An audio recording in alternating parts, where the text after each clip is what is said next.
বেলাল রাদিয়াল্লাহু আনহু ছিলেন একজন দাস, কৃতদাস, কেনার গোলাম। আবিসিনিয়ায় তার বাড়ি। তিনি উমাইয়া বলে একজন অত্যাচারী জালেম, নিষ্ঠুর প্রচন্ড বুকের দাস ছিলেন, কেনা দাস। তিনি যখন শুনলেন যে একজন নবী এসেছেন, তিনি বলছেন লা ইলাহা, পৃথিবীতে কোন ইলা নাই, কোন মূর্তি নাই, কোন আদর্শ নাই, কাউকে মানা যাবে না, লা নাই। বেলাল রাদিয়াল্লাহু আনহু যেই ইসলাম কবুল করলেন, আর সঙ্গে সঙ্গে উমাইয়া যে তাকে কিনেছিল, আমি তোমাকে টাকা দিয়ে কিনেছি, আমার তুমি চাকর, আমি তোমার প্রভু, আমি তোমার মালিক, তুমি আবার কোন মালিকের সন্ধান করছো? বেলাল রাদিয়াল্লাহু আনহুকে বলা হলো যে আমি তোমাকে শেষ ওয়ার্নিং দিচ্ছি, তুমি লা ইলাহা ইল্লাল্লাহ ত্যাগ করে দাও। যদি না করো তাহলে আগামী অবস্থা তোমার এত করুণ যা তুমি ভাবতেই পারছো না। বেলাল রাদিয়াল্লাহু আনহু বললেন, পৃথিবীর সমস্ত করুণ বিষয়, সমস্ত গরম, সমস্ত রক্তচার, সমস্ত রকমের নির্যাতন, সমস্ত রকমের পদলেহন, বঞ্চনা, গুঞ্জনা, সবার উপরে আমার রাসূল প্রশ্ন করে দিলেন। আর উনি তো গরিব মানুষ, এত বড় সাহস! উমাইয়া বললে, এত বড় সাহস, তোর ভয় লাগলো না? ধর, মরুভূমিতে নিয়ে যা। বেলাল রাদিয়াল্লাহু আনহু গলা থেকে শিকল পেয়ে দাও। গলায় শিকল দড়ি কি হয় দেখেন, কোথাও আছে দড়ি, তো দড়ি হলো আমাদের এসব পাটের দড়ি নয়, সেরকমের দড়ি, শিকল পেয়ে দেওয়া হলো গলা। প্রচন্ড পরিমাণে মার উমাইয়া মারল চাবুক, মারতে মারতে তার চামড়া, সমস্ত চামড়া সমস্ত জায়গায় উঠে গেল। উমাইয়া থামলো না, সে দেখাতে চাইল পৃথিবীতে আমি এসেছি শয়তান রূপে। যদিও সে তার মনে এটা ছিল না, কিন্তু কাজটা সে এরকমই করলো। ওই যে গদগদে চামড়া উঠে যাওয়া, ঘা, গোস্ত, চাবুক উঠে চলে আসছে, ও দেখছে যে হ্যাঁ চাবুকে গোস্ত উঠে চলে আসছে, তার উপরে আবার আবার। শেষে সমস্ত নির্যাতনের পর তাকে জিজ্ঞেস করা হতো বারবার, এত নির্যাতন হলো, তোকে চাবুক মারলাম, তোর পিঠ থেকে চামড়া আর নাই, নতুন চামড়া সব চলে, পুরাতন চামড়া সব উঠে গেছে, গোস্তের উপরে মারলাম, গায়ের উপরে মারলাম, আরো মারবো, তুই কি লা ইলাহা ইল্লাল্লাহ মুহাম্মাদুর রাসূলুল্লাহ বলা ছাড়বি? বেলাল রাদিয়াল্লাহু আনহু বললেন, না, তোমার যে নির্যাতন তার ডবল ডবল, তার থেকে হাজার লক্ষ কোটি গুণে প্রেম আমার মধ্যে নবীর, নবীর যে আকর্ষণ, তার কাছে তোমার এই চাবুক কিছুই। আরো তার আস্পর্ধ, সে উমাইয়া তখন আরো প্রচন্ড পাষাণ হয়ে গেল, বলল, একে নিয়ে যা মরুভূমিতে, মরুভূমিতে নিয়ে যা, একেবারে তপ্ত বালুর পরে এই ঘা, পিঠ একেবারে কোমর থেকে ঘাড় পর্যন্ত চামড়া নাই, সব তুলে দিয়েছি। তারপরে মরুভূমির বালিতে নিয়ে যা, তপ্ত একেবারে উত্তপ্ত বালিতে তাকে চিৎ করে শুইয়ে দে, দিয়ে পাথর দিয়ে দে বুকের উপরে, আর নিয়ে যাবি, হাঁটিয়ে নিয়ে যাবি না, গলায় দড়ি দিয়ে পাথরের উপরে ছচড়াতে ছচড়াতে ছচড়াতে ছচড়াতে নিয়ে যাবি, সারা শরীরের রক্ত আর সারা শরীরের চামড়া উঠে যাবে, মরুভূমিতে ফেলে দিবি, ফেলে দিয়ে চলে আসবি না, বড় পাথর বুকের উপর চাপা দিয়ে দিবি।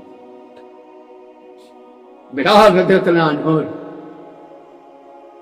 সমস্ত দেহ ছিঁড়ে গেছে, যে চামড়া নিয়ে তিনি ইসলাম কবুল করেছিলেন সেই চামড়াটা আর নাই, সমস্ত পিঠের চামড়া, বুকের চামড়া উঠে গেছে। তাকে নিয়ে গেল, বেলাল রাদিয়াল্লাহু আনহু নিয়ে গেলেন, বললাম ভুল, আমি সৈয়দ ইমাম আজম তওবা করছি, ওদেরকে ওই উমাইয়ার মতন এবং উমাইয়ার যে সঙ্গপঙ্গ, তাদেরকে আমি লেনদেন করে ফেললাম, এটা আমি ভুল করে ফেললাম। নিয়ে গেল শয়তানেরা, নিয়ে গিয়ে টানতে টানতে নিয়ে গিয়ে একেবারে তপ্ত তপ্ত বালিতে বেলাল রাদিয়াল্লাহু আনহুকে শুয়ে দিল। কি করলো? শুয়ে দিয়ে বুকে পাথর দিয়ে দিয়ে বলল, এবার তুই বল, এটা নির্যাতনের শেষ, বল যে তুই উমাইয়াকে মানবি না হযরত মুহাম্মদকে মানবি? উমাইয়াকে ভয় করবি না আল্লাহকে ভয় করবি? উমাইয়ার প্রেম বেশি তোর মধ্যে না হযরত মুহাম্মদের প্রেম বেশি তোর মধ্যে? বল। এবার দেখছিস কেমন অবস্থা? সমস্ত বাড়িতে ঘায়ের রস, রক্ত, বাড়ি একেবারে থকথকে হয়ে গেছে, ভিজে গেছে। বেলাল রাদিয়াল্লাহু আনহু বললেন, আহাদ। দেখছেন, কিচ্ছু নাই, সমস্ত নিস্তর হয়ে গেছে। কেমন আমরা যেটা নামাজে হাত তুলি না, আশহাদু আল্লা ইলাহা ইল্লাল্লাহ, হাত তুলি, তো উনি বেলাল রাদিয়াল্লাহু আনহু একটা আঙ্গুলের কুলকুল তুলে মুখের ফুসফুসি উচ্চারণ করলেন, আহাদ, এক আল্লাহ, এক আল্লাহকে মানি, পৃথিবীর আর কাউকে মানি নেই। তোমার মতন উমাইয়া, লক্ষ কোটি উমাইয়া যদি আমাকে নির্যাতন করে তবুও আমি মানি না, আহাদ, এক আল্লাহকে মানি। তাদের শরীরে যেন কেউ পেট্রোল দিয়ে জ্বালিয়ে, এত বড় গোটা চামড়ার ঘাট থেকে শুরু করে কমর পর্যন্ত তুলে দিয়েছি চাবুক মেরে, এবং চাবুকে গোস্ত উঠে গেছে, উমাইয়া নিজে দেখেছে। তারপরে আমরা তোকে বালুতে নিয়ে এসেছি, বালুতে তোকে শুয়ে দিয়েছি, বালুতে তোর রস, গোস্তের রস, পিঠের রক্তর রস, তোর বালু ভিজে যাচ্ছে, তারপরেও তুই এত বড় স্পর্ধা, তুই আঙ্গুল তুলছিস, আহাদ, এক আল্লাহ। বাড়ি থেকে নিয়ে এসে আগুন জ্বালানো হলো, পাথর কয়লা, আগুন জ্বালিয়ে তার উপরে বেলাল রাদিয়াল্লাহু বালিতে, তারা এটা ভাবলো যে বালিতে যে তাপ আছে তার থেকেও তাপ দরকার, তাদের তারা আগুন জ্বালে তার উপরে বেলাল রাদিয়াল্লাহু শুয়ে। কিন্তু বেলাল রাদিয়াল্লাহু বললেন, লা ইলাহা ইল্লাল্লাহ মুহাম্মাদুর রাসূলুল্লাহ। এমন একটা দিন আসলো, বেলাল রাদিয়াল্লাহু 40 দিন ব্যাপী এইরকম অত্যাচার করা হচ্ছে, চাবুক তো সারা শরীর একেবারে হাড়টুক বাকি সমস্ত গোস্ত উঠে পড়েছে। আবু বকর রাদিয়াল্লাহু আনহু রাস্তা দিয়ে যাচ্ছে, তিনি বললেন, হায় হায়, একটা এরকম মানুষকে রক্তাক্ত করে দিয়েছো, দিয়ে গোস্তের উপরে অনবরত উমাইয়া মরছে, বিক্রি করবে না এটাকে? এর নাম তখন আবু বকর জানতেন না, বললেন, এই লোকটাকে বিক্রি করবে না, বিক্রি করবো, 40,000 দিরহাম লাগবে, সোনার টাকা লাগবে, নানান কথা নানান জন বললো। যাই হোক, ইখতিলাফ আছে, আবু বকর রাদিয়াল্লাহু আনহু তাকে কিনে নিলেন। উমাইয়া ভাবলো, ভাই ইমাম, পৃথিবীর কোন নির্যাতন তাকে কাবু করতে পারলো না, তার ইমানকে, কোন নির্যাতন তার ইমানকে আল্লাহ রাসূল থেকে জুদা করতে পারলো না, বিচ্ছেদ দিতে পারলো না, ছাড়াতে পারলো না। এটা সে উপলব্ধি করলো। কিন্তু টাকার গোলাম সে, প্রচুর পরিমাণে আবু বকর রাদিয়াল্লাহু আনহু টাকা দিয়ে দিলেন। তখন দেখলো একটা কালো, একটা সাধারণ গোলাম সে ইমান গ্রহণ করেছে, মারতো তাকে চরম হয়েছে। শুধু তাই নয়, ছেঁচড়ে নিয়ে বানানো হয়েছে, মরুভূমিতে শুয়ে দেওয়া হয়েছে, পাথর চাপা দেওয়া হয়েছে, কয়লার আগুন দিয়ে তাকে নির্যাতন করা হয়েছে, তাতে তার শরীরের কিছু অংশ নাই, এ তো আর জীবনে খাটতে পারবে না, আমার টাকাটা দাও, এই বলে সে আবু বকর রাদিয়াল্লাহু আনহু টাকাটা নিলেন, আবু বকর রাদিয়াল্লাহু আনহু দিলেন, আর ওই শয়তান নিল টাকা। কি পরীক্ষা আর কি পরীক্ষা! কুল হুয়াল্লাহু আহাদ, আল্লাহুস সামাদ, লাম ইয়ালিদ ওয়া লাম ইউলাদ ওয়া লাম ইয়াকুল লাহু কুফুয়ান আহাদ। তখন নাজিল হয়ে গেছিল। এই জন্যই বেলাল রাদিয়াল্লাহু আনহু বলতে পেরেছিলেন, আহা এক আল্লাহ ওয়াহদাহু লা শারীক। কি পরীক্ষা! বেলাল রাদিয়াল্লাহু আনহুর এমন পরীক্ষা দিয়ে তিনি আসলেন আল্লাহ রসুলের কাছে। যখন আসলেন উনি, তখন আল্লাহ রসুল নিজের তাকিয়ে, বেলাল রাদিয়াল্লাহু আনহু তাকিয়ে কাঁদতে লাগলেন যে, হায় আল্লাহ, ইমানের পরীক্ষা এত কঠিন উমাইয়া তাকে দিয়েছে।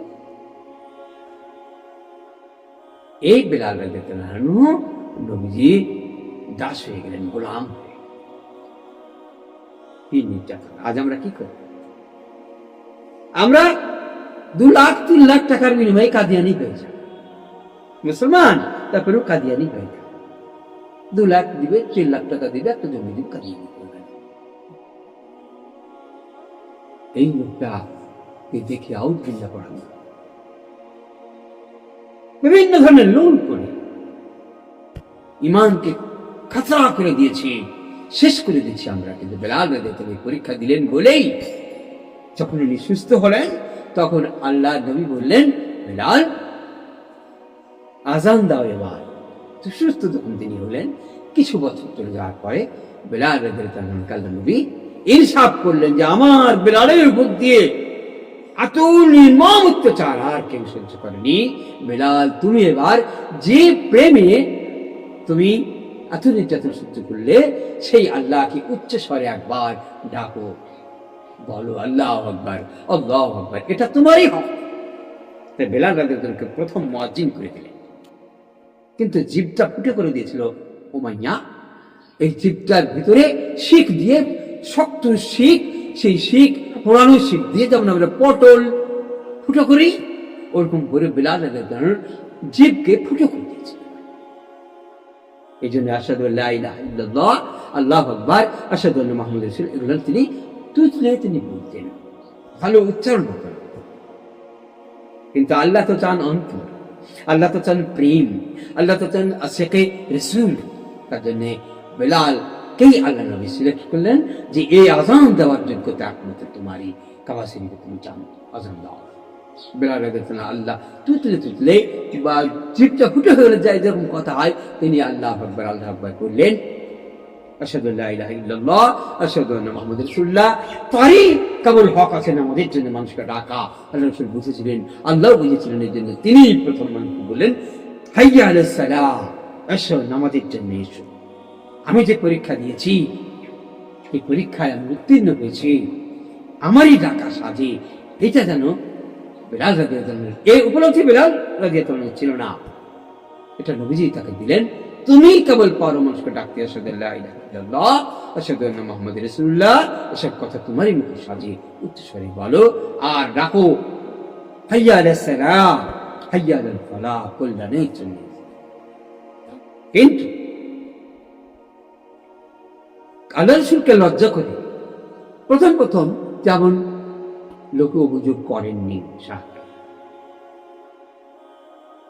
একদিন হঠাৎ করে কিছু সাহাবার মনে মনে একটা মাসওয়ারা হলো, তারা আলোচনা করলেন,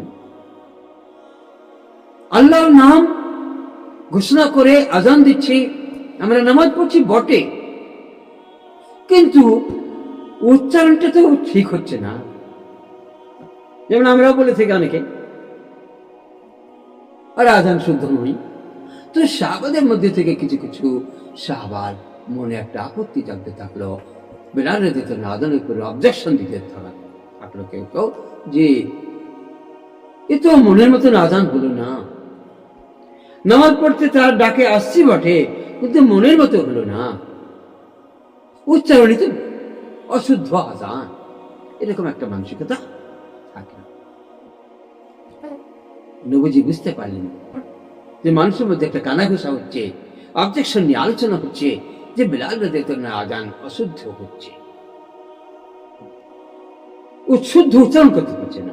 আশহাদু আন্না মুহাম্মাদুর রাসূলুল্লাহ, আল্লাহু আকবার, এসব আলোচনা তিনি উচ্চারণ করতে পারছেন না। কিন্তু কেন পারছেন না, এই ব্যাপারটা আল্লাহ জানেন, আল্লাহ দেখছেন, ওটাকে আল্লাহ গুরুত্ব দিচ্ছেন। তো সাহাবা লোকজন বললেন, তখন বেলাল রাদিয়াল্লাহু আনহু বলেন, বেলাল আজকের আজান ওরা যাকে বলছে দেখ। বেলাল রাদিয়াল্লাহু আনহু ভাবলেন যে আল্লাহ রাসূল যেটা বলছেন সেটি হবে, কিন্তু আজান দিয়ে ভোর তো হবে। ফজরের আজান সময় হয়ে গেছে, যেমন করে আজান দেয় তেমনি তো আজান হলো, কিন্তু ভোর কই? ভোর তো আর হয় না, সকাল তো আর হয় না, রাত্রি তো আর অতিক্রম হয় না, অতিক্রান্ত হয় না, রাত্রি পোহায় না। কি বিভ্রাট হলো! তাহলে কি ভুল হলো? বেশি রাতে আজান হয়ে গেল? সেটা নিয়ে ও কানাঘুষা শুরু হলো। কোনো মতেই না, ঘন্টা পর ঘন্টা চলে যাচ্ছে, ভোর হচ্ছে না, রাত্রি অন্ধকার দূর হচ্ছে না। হঠাৎ করে আল্লাহ রাসূলের কাছে নাজিল হয়ে গেল জিবরাইল আলাইহিস সালাম, যে ইয়া রাসূলুল্লাহ, আজকে ফজরের আজান হলো না কেন? তাহলে নবী বলেন, আজান তো আজকে হয়েছে, কিন্তু ভোর হচ্ছে না। তো জিবরাইল আলাইহিস সালাম বলেন, ইয়া রাসূলুল্লাহ, বেলাল যতক্ষণ আজান না দিবে, যিনি চাবুকের মাংস তুলে দিয়েছেন উমাইয়ার, চাবুকের যার মাংস লেগে গেছে, মরুভূমিতে যাকে শুইয়ে রাখা হয়েছিল, ইয়া রাসূলুল্লাহ হাবিবাল্লাহ, সেই বেলাল এত বড় পরীক্ষায় যিনি পাস করেছেন, তিনি আজান না দিলে এই আজান যতই ভিআইপি, যেমনই চকচকে, যেমনই বড়লোক আজান দেখ না কেন, আপনার সাহাবীর মধ্যে আজান কবুল হবে না। বলুন আলহামদুলিল্লাহ। ইসলাম কি জিনিস? আজান কবুল হবে না, এই মসজিদে বলবে আল্লাহু আকবার, আর সেই আজান কবুলিয়াত আজান, যে আজান আরশে আজিমে শুনতে পাওয়া যায়। আল্লাহ বুঝবেন যে হ্যাঁ, দুনিয়াতে আজান হলো, আরশে আজিম বেজে উঠবে, বাইতুল মামুর বেজে উঠবে, তবেই তো সেই আজান। তখন বাধ্য হয়ে সমস্ত সাহাবীরা বললেন যে বেলালকে আজান দিতে দেন, নাহলে আর ভোর হবে। বেলাল রাদিয়াল্লাহু তাআলা আনহুর উপর দিয়ে মুকাম্মিল আশিক রাসূল আর কেউ না। বেলাল রাদিয়াল্লাহু আনহু আজান দিলেন, ভোর হলো। এখানেই এমন এক কবুলিয়াত আজান, আরশে আজিমের আজান বেলালের কণ্ঠে হতো যে আল্লাহ রাসূল যখন ইন্তেকাল করে গেলেন, আর আল্লাহ রাসূলের সাথে এত প্রেম ছিল, আল্লাহ রাসূল যখন ইন্তেকাল করে গেলেন, বেলাল রাদিয়াল্লাহু আনহু ভাবলেন, এখানে এই মক্কা মদিনায় পড়ে থাকার তো কোনো দরকার নাই, আমার যেটা আত্মার মানুষ নবী রাসূল, তিনি তো ইন্তেকাল করে গেছেন, তো তিনি গাঁঠি নিয়ে, সামান্য কিছু সম্পদ গাঁঠি নিয়ে তিনি সিরিয়ায় চলে গেলেন। কাঁদতে কাঁদতে চলে, আমি কি আর কেন, কি হয়েছে আমার যে এইসব মানুষকে দেখে আমাকে থাকতে হবে? আমার রাসূল নাই, আমি নামাজ পড়বো, আমার রাসূল নাই মসজিদে, আমি চলে গেলাম বলে বেলাল রাদিয়াল্লাহু আনহু সিরিয়া চলে গেলেন। অনেক দূর, হাজার হাজার মাইল পথ তিনি হেঁটে সেখানে সিরিয়ায় তিনি চলে গেলেন। 1 মাস 2 মাস করতে করতে করতে প্রায় 6 মাস যখন হয়ে গেল, তখন আল্লাহ রাসূল একদিন বেলাল রাদিয়াল্লাহু আনহুকে স্বপ্নে দিলেন, বেলাল, আমার ভালোবাসা কি তোমার অন্তর থেকে ফুরিয়ে গেল? তুমি একটা বার আমার কাছে আসলে না? হাজারো মানুষ আসছে, লক্ষ মানুষ আসছে, আমাকে কবর জিয়ারত করছে, আর যেটা আমার মনের মানুষ সেই পড়ে আছে সিরিয়ায়, তুমি এলে না? কি হয়েছে তোমার? একটা বার আমার কাছে এসো, আমাকে একটু মুখখান দেখাও, আমার কাছে একবার এসো। আল্লাহ রাসূল খুব কাকুতি মিনতি করলেন। বেলাল রাদিয়াল্লাহু আনহু স্বপ্ন থেকে জেগে দুনিয়ার কোন আকর্ষণ আর তাকে রাখতে পারলো না। সিরিয়ার সেই গাছগাছালি, লতা পাতা, সিরিয়ার মানুষের ভালোবাসা, দুনিয়ার কোন আকর্ষণ রাখতে পারলো না। তিনি মাকড়সার জালের মতো অনায়াসে সেসব আকর্ষণ ছেড়ে ফেলে দিয়ে ছুটতে লাগলেন, উন্মাদের মতন কাঁদতে কাঁদতে তিনি ছুটতে লাগলেন মদিনার রওজায়। ছুটতে ছুটতে তিনি আসলেন এবং আল্লাহ রাসূলের রওজার কাছে এসে রওজায় মাথা ঠেকিয়ে দিয়ে বেলাল রাদিয়াল্লাহু আনহু বললেন, রাসূলুল্লাহ, আপনার বেলাল এসেছে। আল্লাহর নবী হুজুর পাক সাল্লাল্লাহু আলাইহি ওয়াসাল্লাম এর কবর জিয়ারত করলেন। বেলাল রাদিয়াল্লাহু আনহু নবীর সঙ্গে বিনিময় হলো, ভাব বিনিময় হলো। চারিদিকে খবর হয়ে গেল নবীর সাহাবী বেলাল রাদিয়াল্লাহু আনহু এসেছেন, আশিক রাসূল মুকাম্মিল সাহাবী এসেছেন। নবীজি রওজা পাকে। সকলের মধ্যে যখন এটা আলোচনা হয়ে গেল, তখন বেলাল রাদিয়াল্লাহু আনহুকে সবাই ডাকতে লাগলো যে আপনি একবার মসজিদে নববীর কাছে আসুন, যেখানে আপনি আজান দিতেন। মসজিদে নববীতে দাঁড়িয়ে আপনি আজান দিতেন, একবার আজানটা দিন। কিন্তু পারলে তো? বেলাল রাদিয়াল্লাহু আনহু বলেন, খবরদার, আমার কাছে আসবে না, আমাকে আজানের জন্য অনুরোধ করবে না, আমি পারবো না, আমার রাসূল নাই, আমি পারবো না আজান দিতে। সাহাবারা বললেন, আমরা ছাড়বো না। আপনার সেই আজিমে যে আজানের ঘন্টা বাজে প্রতিধ্বনিত হয়, সেই মহান আল্লাহ পাকের নির্ধারিত সিলেক্টেড যে আজান, সে আজান একবার আপনার কণ্ঠে আপনি শোনান। আপনার জিভ ফুটো করে দিয়েছে উমাইয়া, সেই ফুটো জিভ দিয়ে আপনি একটা বার শোনান, আমাদের জান ভরে যাবে। কিন্তু উনি বললেন, যতই আমাকে বলো, আমি আবু বকর রাদিয়াল্লাহু আনহু অনুরোধ করলেন, ওমর ফারুক রাদিয়াল্লাহু আনহু অনুরোধ করলেন, অন্যান্য সাহাবা আজমাইনরা অনুরোধ করলেন, কিন্তু বেলাল রাদিয়াল্লাহু আনহু রাজি হলেন। শেষ পর্যন্ত ফয়সালা বের হলো যে আমাদের কথায় রাজি হবে না, বেলালের যদি আজান শুনতে হয় তাহলে হাসানকে আর হোসাইনকে ডাকে। হাসান হোসাইনের জন্য রাসূল পাগল ছিলেন, আর পাগলের ছিলেন বেলাল রাদিয়াল্লাহু আনহু। হাসান হোসেনের জন্য আল্লাহ রাসূল। হাসানকে যদি বলো, হোসেনকে যদি বলো, তাহলে বেলাল আজান দিবে। আবার ছাবলো করে ছুটলো হাসান রাদিয়াল্লাহু আনহুর জন্য। আপনার সেই বেলাল রাদিয়াল্লাহু আনহু এসেছে, তিনি সিরিয়ায় চলে গেছিলেন, আবার এসেছেন নবীজির রওজা। আপনাকে একটু অনুরোধ করছি, আপনি গিয়ে বলুন, আপনি নবীজির নাতি, আপনিও নবীজির নাতি, দুই নাতিতে গিয়ে বেলাল রাদিয়াল্লাহু আনহুকে বলুন একটা বার আজান দিবে, আমরা শুনবো। বেলাল রাদিয়াল্লাহু আনহু স্বীকার করতে পারলেন। হাসান এবং হুসাইন অনুরোধ করলেন যে আপনি নানার মসজিদে নববীতে, কাবা শরীফে মসজিদে নববীতে আপনি আজান দিয়েছেন, নানা আপনাকে প্রথম মুয়াজ্জিন করেছিলেন, অসিদ্ধ, তবু তো আল্লাহ সিলেক্টেড আজান, আপনি একটা বার আজানটা দিন, আমাদের অনুরোধ দিন। উনি বেলাল রাদিয়াল্লাহু আনহুর অনুরোধ, হাসান এবং হুসাইন রাদিয়াল্লাহু আনহুর অনুরোধ আরো পেরো করতে পারলেন না। তিনি মসজিদে নববীতে উঠে আজান দিলেন, আশহাদু আল্লাহু আকবার, আল্লাহু আকবার, আশহাদু আল্লা ইলাহা ইল্লাল্লাহ, আশহাদু আন্না মুহাম্মাদুর রাসূলুল্লাহ। এই কথাটা বলতে গিয়ে তিনি সেই উঁচু জায়গা থেকে ও কাঁপে পড়ে গেলেন, কলিজা ফেটে সঙ্গে সঙ্গে ইন্তেকাল। ইন্না লিল্লাহি ওয়া ইন্না ইলাইহি রাজিউন। আল্লাহ বেলাল রাদিয়াল্লাহু আনহুকে জান্নাত দিয়েছেন। ইন্তেকাল কেন? পস্তানি হলো কেন? বললাম নাকি আজান দিতে, আল্লাহু আকবার, আল্লাহু আকবার, আশহাদু আল্লা ইলাহা ইল্লাল্লাহ পর্যন্ত বলল।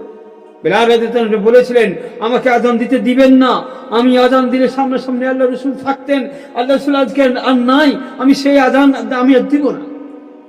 কিন্তু আমরা অনেক অনুরোধ করলাম বেলাল রাদিয়াল্লাহু আনহুকে আজান দিতে, বেলাল রাদিয়াল্লাহু আনহু ইন্তেকাল করে গেলেন, কলিজা ফেটে ইন্তেকাল করে গেলেন। আল্লাহ রাসূল নয়, আমাকে আজান দিতে হলো হাসান হোসেনের অনুরোধে। এ হলো বেলাল, বেলাল রাদিয়াল্লাহু আনহুর যে জীবনের ঘটনা, তা সমস্ত নির্যাতনকে, সমস্ত প্রেমকে ছাড়িয়ে গেছে।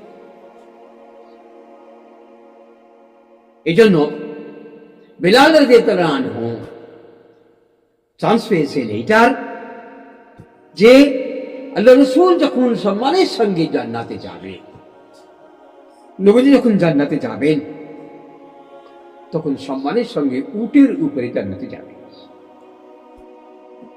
আর উটের উপরে নবীজি চড়ে থাকবেন হাওদাতে, আর ওই উটের যে রশি, সেটা কিন্তু বেলাল টানতে থাকবেন, এইভাবে টানতে থাকবেন, এবং জান্নাতে নিয়ে যাবেন। নবীজি জান্নাতে যাবেন ঠিকই, কিন্তু নবীজিরও আগে মর্যাদার থেকে একটুখানি বেলাল রাদিয়াল্লাহু আনহু টানছেন উটটা একটু, কিন্তু যেহেতু রশিটা বড়, এই জন্য বেলাল রাদিয়াল্লাহু আনহু প্রথমে জান্নাতে প্রবেশ করবেন, তারপর নবীকে টেনে জান্নাতে নিয়ে যাবেন এবং হাওদা থেকে নামাবেন। সুবহানাল্লাহ। বেলাল রাদিয়াল্লাহু। এখানে সমস্ত সাহাবী সকলেই নবী প্রেমিক, কিন্তু বেলাল রাদিয়াল্লাহু আনহুকে এই চান্স দেওয়া হয়েছে যে তিনি জান্নাতে টেনে নিয়ে যাবেন। আর আল্লাহর ঘোষণা ছাড়া তো নবীজি কিছু বলেননি। এই যে বেলাল রাদিয়াল্লাহু আনহুকে আল্লাহ সিলেক্ট করেছেন যে অন্য কেউ নয়, আমার বেলাল, সে যেন আল্লাহরই বেলাল, নবীর বেলাল, আমাদেরও বেলাল। 100 বছর আগে সেই বেলাল এখনো মনে হচ্ছে আমারই বেলাল। ইমানের কত বড় পাওয়া, কত বড় দীর্ঘায়ু ইমান, কত বড় দীর্ঘায়ু ভালোবাসা, প্রেম, নবী প্রেম। শুধু তাই নয়, বেলাল রাদিয়াল্লাহু আনহু আরেকটা চান্স হয়েছে, তিনি মুয়াজ্জিন হয়েছে কাবা শরীফে, প্রথম মুয়াজ্জিন হয়েছে। আল্লাহু আকবার এবং আশহাদু আল্লা ইলাহা ইল্লাল্লাহ আশহাদু আন্না মুহাম্মাদুর রাসূলুল্লাহ, এই কথা গলা উচ্চ করে, উচ্চ কণ্ঠে ঘোষণা করার, কাবা শরীফে আযান দেওয়ার এত বড় সৌভাগ্য আল্লাহ বেলাল রাদিয়াল্লাহু দিয়েছে। আরো সৌভাগ্য আছে, কিন্তু আমি এই দুটো বললাম। একটি হলো জান্নাতে টেনে নিয়ে যাওয়া, বেলাল রাদিয়াল্লাহু আনহু নবীজিকে জান্নাতে টেনে নিয়ে যাবেন উটের রশিদ হয়ে। আর আরেকটি হলো মুয়াজ্জিন। এমনকি একটা হাদিসে এটাও আছে যে কাবা শরীফের উপরে বেলাল রাদিয়াল্লাহু আনহু নবী তুলে দিলেন একদিন, বললেন বেলাল কাবা শরীফের উপরে উঠো, ছাদের উপরে উঠে আলো। কি বলুন সুবহানাল্লাহ। বেলাল রাদিয়াল্লাহু আনহুর কালো পায়ের নিচে কাবা শরীফ, আর বেলাল রাদিয়াল্লাহু আনহু ঘোষণা করছেন আল্লাহর নাম, নবীর নাম, মুক্ত। কাবা শরীফ বেলাল রাদিয়াল্লাহু আনহুর পায়ের নিচে, কাবা শরীফের যেটা মাথা সেটা বেলাল রাদিয়াল্লাহু আনহুর নিচে। বেলাল রাদিয়াল্লাহু আনহু বললেন, ইয়া রাসূলুল্লাহ, আমি যখন নিচে আযান দিই তখন আপনার কাবা শরীফের দিকে মুখ করে আযান দিই, কিন্তু আজকে আমি কাবা শরীফের উপর আছি, এখন আমি আযান কেমন ভাবে দেব? কাবা শরীফ তো আমার নিচে। বলুন সুবহান। নবীজি বললেন, আমাকে মুখ করে, আমার দিকে মুখ করে, আমাকে দেখে দেখে আযান দাও। বলুন সুবহান। বেলাল রাদিয়াল্লাহু আনহু কি মর্যাদা দেখো। কাবা শরীফ তার পায়ের নিচে, তার পায়ের নিচে, এতে আপনার জান্নাত। শুধু তাই নয়, আল্লাহ রাসূল যখন মিরাজ শরীফে গিয়েছিলেন তখন দেখেছেন, শুনেছেন নবীজি নিজ কানে খোদার আরশে আজিমে চটির শব্দ, কে যেন চটি পায়ে দিয়ে হাঁটছে। জিবরাইল আলাইহিস সালামকে জিজ্ঞেস করেছিলেন, এটা পরবর্তীতে এটা কে? আল্লাহ নিজে ঘোষণা করেছিলেন যে এটা হলো আপনার বেলাল, চটি পায়ে দিয়ে হাঁটছে। কাবার দুনিয়াতে মদিনা শরীফে হাঁটছে, মদিনা শরীফে হাঁটছে, আর তার যে জুতোর শব্দ, আযানের ধ্বনিতে দূরে থাকছে, জুতোর শব্দ, সেই শব্দটা আল্লাহর আরশে আজিমে প্রতিধ্বনিত হচ্ছে। ভাবতে পারছেন? ভাবতে পারছেন? বেলাল রাদিয়াল্লাহু আনহু কি মর্যাদা! এমনি হয়ে গেল? এমনি মর্যাদা হলো না। বেলাল রাদিয়াল্লাহু আনহু ছিলেন একজন দাস, কৃতদাস, কেনার গোলাম। আবিসিনিয়ায় তার বাড়ি। তিনি উমাইয়া বলে একজন অত্যাচারী জালেম, নিষ্ঠুর পাষণ্ড লোকের দাস ছিলেন, কেনা ছিলেন। তিনি যখন শুনলেন যে একজন নবী এসেছেন, তিনি বলছেন, লা ইলাহা, পৃথিবীতে কোনো ইলাহ নাই, কোনো মূর্তি নাই, কোনো আদর্শ নাই, কাউকে মানা যাবে না, লা নাই। লাত হোক, মানাত হোক, উজ্জা হোক, হাবল হোক, যত রকমের সেই সময় পূজা অর্চনা এবং আদর্শ ব্যক্তি ছিল যাদেরকে লোকে মান্যতা দিত, এসব কিচ্ছু লাভ। যেমন আমাদের এখন এখানে মানছে নেতাজিকে, মানছে শিবদাস ঘোষকে, মানছে আপনার বিবেকানন্দকে, গান্ধীজিকে, মার্ক্সকে, স্ট্যালিনকে, লেনিনকে মনে হচ্ছে তারা নবী রাসূল। যারা সিপিএম করে তাদের কাছে এটা মনে হচ্ছে যে মার্ক্স, এঙ্গেলস, লেনিন তারা শিবদাস, যারা এসোসি করে তাদেরকে শিবদাস ঘোষ মনে হচ্ছে যে এটি হযরত মুহাম্মদ সাল্লাল্লাহু আলাইহি ওয়াসাল্লামের থেকেও বহু জ্ঞান তাদের কাছে মনে হচ্ছে। কেননা তারা মনে করছে হযরত মুহাম্মদের ব্যাপারটা পুরাতন, আমাদেরটা আরো আরো আরো আপডেট করা শিবদাস ঘোষ। নাউজুবিল্লাহ, নাউজুবিল্লাহ, নাউজুবিল্লাহ। এরকম সকলে ভাবছে। ওখানেও কিন্তু তা ভাবা হতো।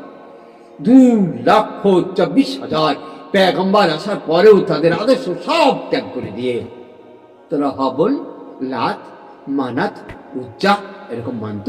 তাদের ফাংরা ছিল, তাদের শাখা ছিল, 360 রকমের আদর্শ তারা মানত। এবারে তিনি ঘোষণা করলেন, আল্লাহর এই বাণী শুনলেন, লা, এসব কিছু না, এসব ভুয়ো, এসব বাতিল, ইলাহা, কোন এসব ইলাহ চলবে না। মুহাম্মদ রাসূলুল্লাহ, আল্লাহ রাসূল ছাড়া আরো কারো আদর্শ আচরণ আল্লাহ সিলেক্ট করে দিলেন, শেষ করে দিলেন। মানুষের কথার শেষ, আদর্শের শেষ, বিশ্বাসের শেষ। এইটা শুনতে পেলেন বেলাল রাদিয়াল্লাহু আনহু। তিনি একেবারেই কালো কুচকুচে মানুষ, চেহারাও তার একেবারে বিকৃত। কিন্তু পৃথিবীতে কিছু মানুষ আছে যারা কালো, কিন্তু কালোর মধ্যে যে সোনা থাকে না, সোনার খনি, বেলাল রাদিয়াল্লাহু আনহুর কালোর মধ্যে ফর্মা ফর্মা বড় বড় সোনার ভান্ডার।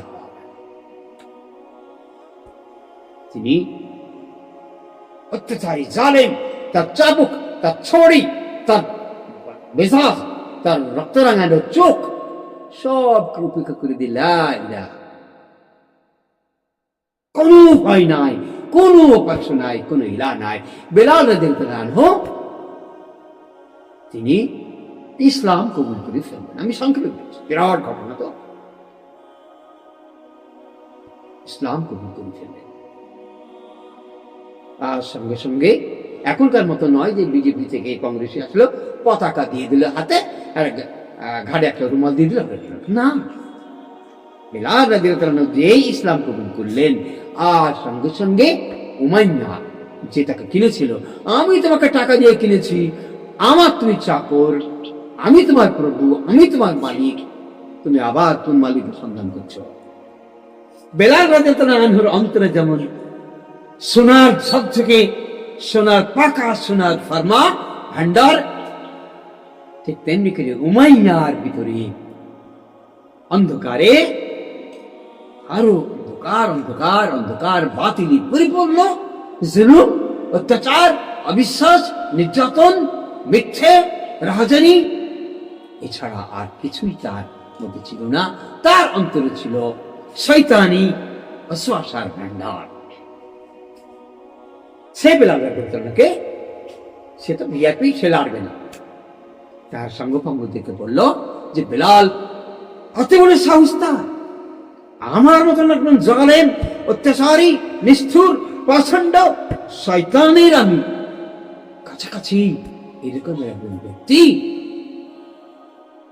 তার দাসে সে আমাকে ভয় করলো না, তোয়াক্কা করলো না, গ্রাহ্য করলো না, আমি যে তাকে মারতে পারি, জুলুম করতে পারি, সে কথা তার অন্তরে একবার আসলো না। ধরাকে বেলাল রাদিয়াল্লাহু ধরে ফেলল। এবার শুরু হয়ে গেল বেলাল রাদিয়াল্লাহু পরীক্ষা। ইমান এমনি এমনি নয়। আপনি 10 বছর ধরে, 50 বছর ধরে নামাজ পড়ছেন, কেউ আপনাকে কোন একটা পাথর মেরেছে? মারেনি। তো বেলাল রাদিয়াল্লাহু ধরে ফেলল তারা। ধরে বলল, শেষ কথা বলো। উমাইয়া বলল সামনে সামনে দাঁড়িয়ে, আমি উমাইয়া, তোমাকে কিনেছিলাম, তুমি আমার গোলাম, তুমি আমাকে ভয় করলে না। দেখবা ভয় কি জিনিস। বিলাল রাদিয়াল্লাহু আনহু বলা হলো যে আমি তোমাকে শেষ ওয়ার্নিং দিচ্ছি, তুমি লা ইলাহা ইল্লাল্লাহ ত্যাগ করে দাও। যদি না করো তাহলে আগামী অবস্থা তোমার এত করুণ যা তুমি ভাবতেই পারছো না। বিলাল রাদিয়াল্লাহু আনহু বললেন, পৃথিবীর সমস্ত করুণ বিষয়, সমস্ত গরম, সমস্ত অত্যাচার, সমস্ত রকমের নির্যাতন, সমস্ত রকমের পদলেহন, বঞ্চনা, গুঞ্জনা, সবার উপরে আমার রাসূল